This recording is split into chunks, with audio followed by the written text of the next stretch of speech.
Vitamin E অত্যন্ত আমাদের reproductive সিস্টেমের জন্য গুরুত্বপূর্ণ একটি ভিটামিন বিশেষ করে।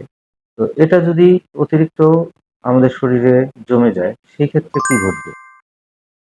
সেই ক্ষেত্রে আমরা জিআইটি আপসেট ডেভেলপ হয়ে যাবে। পেট ব্যথা, পাতলা পায়খানা, হজম হচ্ছে না এই বিষয়গুলো চলে আসবে। শরীর দুর্বল হয়ে পড়বে, ফ্যাটিগ হয়ে পড়বে। ব্লিডিং টেন্ডেন্সি অর্থাৎ শরীরের ভিতরে রক্তপাতের প্রবণতা বৃদ্ধি পাবে।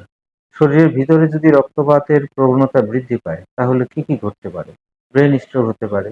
আবার শরীরে সামান্য একটু আঘাত কোথাও লাগলো ওই জায়গাটায় রক্ত জমে থাকতে পারে। এইরকম সমস্যা দেখা দিতে পারে। এই ভিটামিন ই আমরা সাধারণত কোথা থেকে পাই? ওষুধের বাহিরে আমরা সাধারণত তেল, বিশেষ করে সূর্যমুখী তেল, বাদাম, পালং শাক, আম, পেঁপে, লাল মরিচ, সামুদ্রিক মাছ বিশেষ করে স্যালমন ফিশ এগুলোতে এই ভিটামিন ই বেশি পরিমাণে থাকে। যদি আমাদের এটা টক্সিসিটি তৈরি করে সেই ক্ষেত্রে আমরা এসব পরিহার করব। আর ওষুধ আকারে কোনো ভিটামিন ই গ্রহণ করব না।